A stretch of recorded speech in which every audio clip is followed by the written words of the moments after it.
The cooperative's role in Comet biorefining coming to Sarnia was initially around the table when we brought all the members of the value chain together. We were the voice of the agricultural industry. The genetics in corn have gotten so good over the last number of years, we've had the ability to increase yields. How we've increased yields is they've bred corn stalks with better standability, and we spray more fungicides on them to keep the plant healthier, longer, so it can utilize the nutrients in the soil. And with these better genetics and standability, it's enabled us to narrow our row spacing and push our populations and get higher yields. With those higher yields comes higher residue, and handling that residue and managing it has become more challenging for us as farmers, and it's increased our costs in residue management. So whether that be going back to primary tillage and then some secondary tillage practices in the spring, or no tilling into the corn stover with heavy residue and having a harder time establishing consistent soybean stands.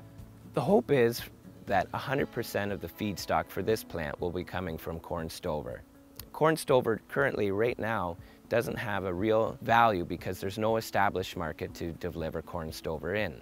So by establishing the market, we can establish a value for our corn stover and thus generate higher profits per acre without investing in more valuable land. So a member will be asked to buy a membership share, and then each acre would be an additional share. That money will be used to lease equipment and help build the plant, and then a farmer will be paid based on each ton of stover they supply to the plant, and then also they'll get a portion of the proceeds out the other end of the plant when it comes time to sell the sugar. So the current makeup, we're at about a dozen members now, and over the next 2 years, to get to the amount of acres and metric tons of supply we need to get up to approximately 50,000 acres. So what that member would look like would be someone who's producing roughly 100 acres of corn up to 1,000 acres of corn.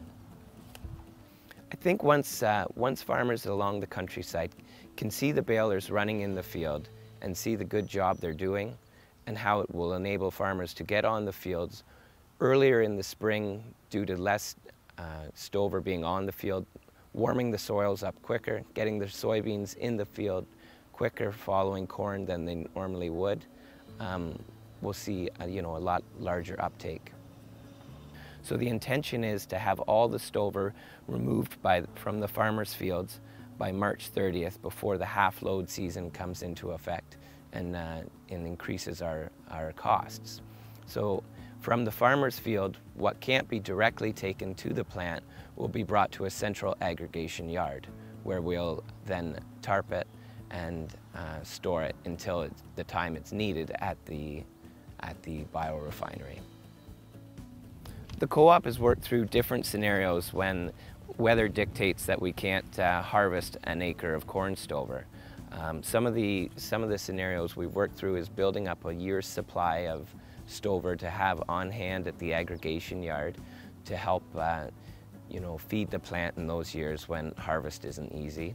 The technology that Comet has developed is agnostic, so in a year when we cannot harvest corn stover, the farmer has the ability to supply wheat straw instead, and then also the plant has the ability to run off of wood chips that could be imported from other places of the province.